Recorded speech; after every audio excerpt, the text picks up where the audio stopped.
स्वागत करता हूँ आप सबका आपके अपने ही चैनल स्टडी बडी में। तो आज के इस वीडियो में हम बात करने वाले हैं जामिया मिलिया इस्लामिया बीएड में जो इंटरव्यू होता है उसमें किस टाइप के क्वेश्चन पूछते हैं। अभी आपने पेपर दे लिया है और आपके मन में एक ही सवाल है कि बीएड में क्या बीएड के इंटरव्यू में किस टाइप के क्वेश्चन पूछते हैं। मेरे पास बहुत सारी क्वेरी आई है कि सर एक इंटरव्यू पर भी वीडियो बनाइए, तो मैं उसी एक सीरीज चला रहा हूँ। मैं कोशिश करूंगा कि डेली आप लोग को एक वीडियो प्रोवाइड कराता रहूं। और इंटरव्यू में किस टाइप से क्वेश्चन पूछते हैं, इंटरव्यू में ड्रेसिंग सेंस क्या होना चाहिए और इंटरव्यू में हम कैसे अपने जवाब को दें कि हमें अच्छे ज़्यादा नंबर मिले, 30 आउट ऑफ मतलब आपको 25 प्लस मिले आउट ऑफ 30। ठीक है, कैसे आपका जवाब दें। तो जो प्रीवियस ईयर इंटरव्यू हुआ था, मैं कुछ कैंडिडेट को लेकर आया हूँ और आज हमारे साथ हैं अप्सरा मैम। तो हम उनसे जानने वाले हैं कि उनसे इंटरव्यू में क्या पूछा गया और थोड़ा सा ये भी पूछेंगे क्या पूछा गया और ये भी पूछेंगे थोड़ा सा कि आप थोड़ा गाइडेंस कीजिए जो आने वाले जो कैंडिडेट हैं उन्हें क्या क्या किन किन बातों का ख्याल रखना चाहिए जिससे कि उन्हें मार्क्स अच्छे से अच्छे मिल जाए। पहले अप्सरा मैम, तो अपने बारे में आप इंट्रोडक्शन दीजिए। एवरीवन, मेरा नाम अप्सरा है। मैं जामिया से बीएड स्पेशल एजुकेशन का प्रोग्राम कर रही हूँ। लास्ट ईयर मेरा इंटरव्यू था, तो I am here to share my experience with you all. तो जब इंटरव्यू के लिए जाते हैं तो ऑब्वियसली आप लोगों की तरह मैं भी बहुत डरी हुई थी। It was another very anxious day for me too, but इतना मुश्किल नहीं होता है जितना हम लोग सोच लेते हैं। सो मैं स्टार्टिंग से बताती हूँ। सबसे पहले तो जब इंटरव्यू में आपको कॉल दिया करा जाता है तो 2 कैंडिडेट्स को एक साथ वो लोग इनवाइट करते हैं। ओके, सो दो लोग अंदर जाते हैं, फिर वहाँ पे फैकल्टी के 5-6 प्रोफेसर्स बैठे होते हैं। सबसे पहला सवाल वो पूछते हैं कि आप अपने आप को इंट्रोड्यूस कीजिए। ठीक है, तो आपने अपने आप को इंट्रोड्यूस करना है, अपना नाम बताना है, अपनी क्वालिफ़िकेशन बतानी है, अपने बारे में बताना है। तो अपना एक जब आप ये इंट्रोडक्शन दे रहे हो तो बस कॉन्फिडेंटली अपने बारे में बताएं और लैंग्वेज कोई बैरियर नहीं है। जिस लैंग्वेज में आप कंफर्टेबल हैं उसमें आप वहाँ पर जवाब दें। उसके बाद तो यानी आप कहना चाह रहे हैं कि अगर कोई हिंदी मीडियम से या इंग्लिश मीडियम, उर्दू मीडियम, किसी भी मीडियम से हो, वो इंट्रोडक्शन जिस चाहे उस मीडियम में दे सकता है। जी, उसमें कोई प्रॉब्लम नहीं है। जी, बिल्कुल। तो देखिए आपके लिए एक प्लस पॉइंट है। आप देख सकते हैं कि जैसे कि इन्होंने इंटरव्यू सेलेक्टेड स्टूडेंट है, मैं मतलब सेलेक्टेड टीचर को ही लेके आया हूँ आप लोग के बीच। तो आप किसी भी जैसे बहुत सारे हैं कि मैं उर्दू मीडियम से दिया हूँ लेकिन मेरी इंग्लिश स्ट्रांग है, मैं इंग्लिश में अच्छे से अपने आप को इंट्रोड्यूस कर सकता हूँ, तो क्या मैं इंग्लिश में दे सकता हूँ? ऐसा क्वेश्चन मेरे पास आया था। तो देखिए यहाँ से एक बात क्लियर हो गई कि आप किसी भी मीडियम से हो जिसमें कंफर्टेबल है उस मीडियम से आप अपना इंट्रोडक्शन दे सकते हैं। और दूसरा क्वेश्चन क्या पूछा गया आपसे? जी, इंट्रोडक्शन देने के बाद फिर उन्होंने जो आप इंट्रोडक्शन देंगे ना, तो आपको उसी से क्वेश्चंस पुट अप करेंगे जो भी आपने बताया होगा। जैसे अगर मैंने उन्हें बताया कि I had a teaching experience and I was teaching as a pre nursery teacher in some school. So उन्होंने मुझसे पूछा कि आप ऑलरेडी टीचर हैं, तब आप स्पेशल एजुकेशन क्यों करना चाहते हैं, राइट? तो आपके ही जो भी आपके स्टेटमेंट्स आएंगी उन्हीं से they will put up more questions. So just be careful कि आप क्या बता रहे हैं। हाँ, तो आपको बहुत केयरफुल होकर अपना इंट्रोडक्शन देना है, क्योंकि वो जो अगला क्वेश्चन नेक्स्ट क्वेश्चन आपसे पूछेंगे, नेक्स्ट क्वेश्चन आपके इंटरव्यू से ही होगा, मतलब आपके इंट्रोडक्शन से हुआ। जैसा भी आपने इंट्रोडक्शन दिया होगा वैसे ही आपसे वो क्वेश्चन पुट अप करने वाले हैं। तो जो अपना इंट्रोडक्शन है उसे बहुत ही केयरफुली दीजिए। ऐसा दीजिए ताकि अगर कोई क्रॉस क्वेश्चन करे तो आप उसका जवाब दे सकें। ये नहीं कि आप कुछ भी उनके सामने कुछ भी बोल के चले आए, जब क्रॉस क्वेश्चन करे तो आप फंस जाए, तो उसमें मालूम चले कि आपका जो फेक इंटरव्यू मतलब आपका फेक इंट्रोडक्शन है। तो इसको भी आपको थोड़ा केयरफुली देना है।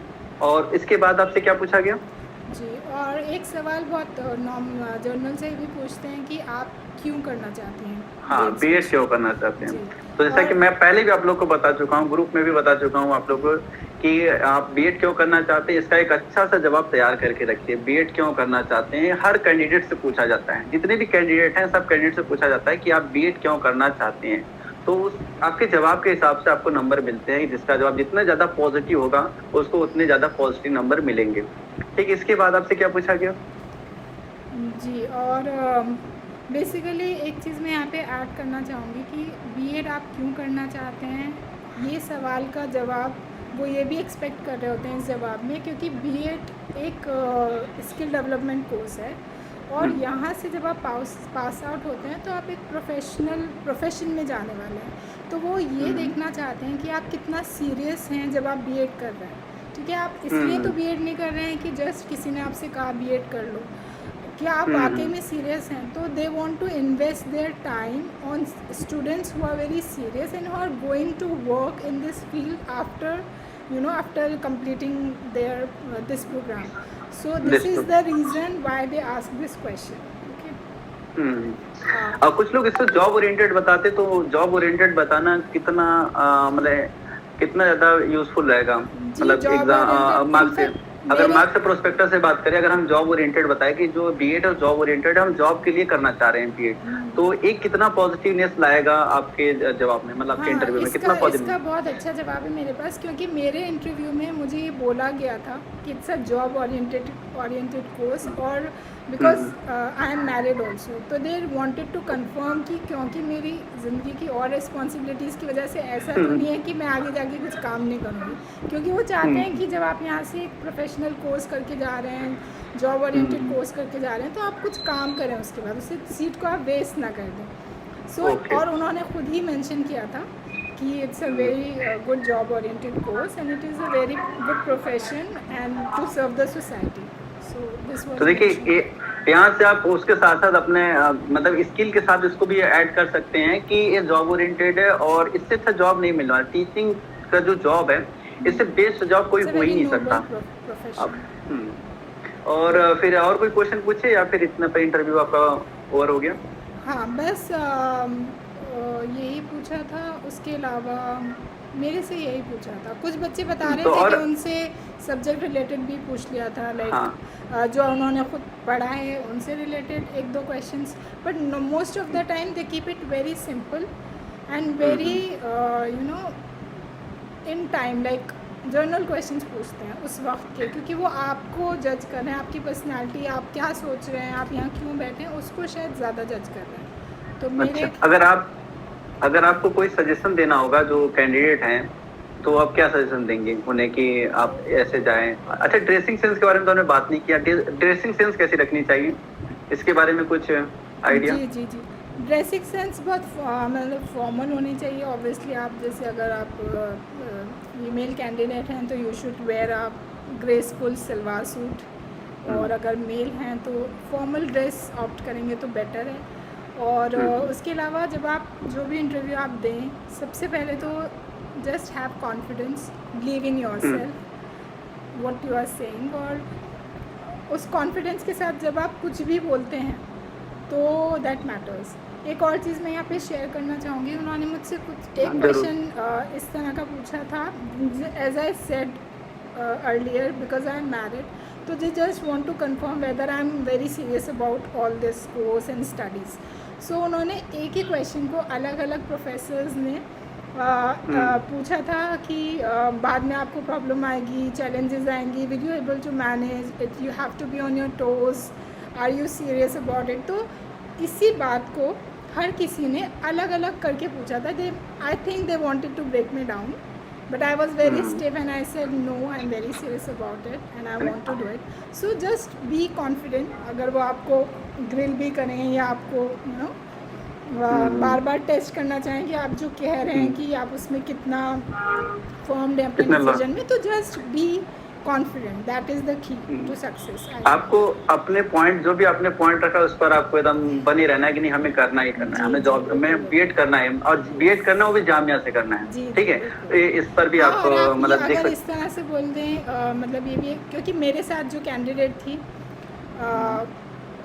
उसका भी अच्छा हुआ था इंटरव्यू, और उसने यही मेंशन किया था बार बार कि जामिया से पढ़ना उसका ड्रीम था। इस तरह की भी कुछ बातें लोग बच्चे करते हैं, यानी इसको एडिशनल में ऐड ले सकते हैं, लेकिन आप स्टार्टिंग में इसको मत बताइए, इसको एडिशनल में लास्ट में आप बता सकते हैं कि भाई जामिया, सर मेरे जामिया हमारा ड्रीम है, ठीक है, हम जामिया में पढ़ना चाहते हैं, इसलिए हमने यहाँ का चीज़ मैं ऐड करना चाहूँगी कि जो इंटरव्यू के लिए बुला लेते हैं, लेकिन वहाँ पे ना एक चीज़ और चेक करते हैं, आपके सब्जेक्ट्स, ये ज़रूर चेक करते हैं। उसका रीज़न ये है कि अगर आपके 12th में कोई भी लैंग्वेज सब्जेक्ट नहीं है तो आप एलिजिबल ही नहीं है। तो आपका इंटरव्यू चाहे कितना भी अच्छा हुआ हो, they will reject you by saying कि you are very good but sorry you are not eligible. तो जस्ट चेक कि आपके पास मतलब वो हो, लाइक कोई लैंग्वेज कोर्स हो, कोई इंग्लिश, हिंदी, उर्दू, एनीथिंग, मतलब वो जैसे कि ऑफिशियली आपने 12th में पढ़ा हो। और अपने पेपर्स ज़रूर लेकर जाएं, जो भी डॉक्यूमेंट्स हैं, क्योंकि वो चेक करते हैं एक एक डॉक्यूमेंट को। तो ये ना हो कि मैं भूल गया तो it will give a bad impression on them. जैसे कि मैं बताना चाहूँगा कि जो अगर जिन्होंने कॉमर्स के लिए अप्लाई किया है, अगर उन्होंने बीकॉम किया है तो बीकॉम वाले एलिजिबल नहीं है। एमकॉम किया है तो एमकॉम वाले ही बीएड कर सकते हैं, बीकॉम वाले बीएड नहीं कर सकते। वैसे 13 लैंग्वेज है, 13 सब्जेक्ट है, 13 सब्जेक्ट से आप पेडागोजी जो आपका है, पेडागोजी 13 सब्जेक्ट का है, उसी से आप बीएड कर सकते हैं। यहाँ पर अगर आपके ग्रेजुएशन में अगर ये 13 के 13 सब्जेक्ट नहीं है, 13 सब्जेक्ट में, तो आप इंटरव्यू कितना अच्छा जाए, आपने एग्जाम कितना अच्छा दिया हो, आप सेलेक्ट नहीं होंगे। तो और कोई आपका सजेशन कोई हो तो बताइए, कोई सजेशन देना चाहते हैं आप कैंडिडेट को, जो आने वाले जो इंटरव्यूअर हैं? बस as I already mention, be confident and rock it, all the best.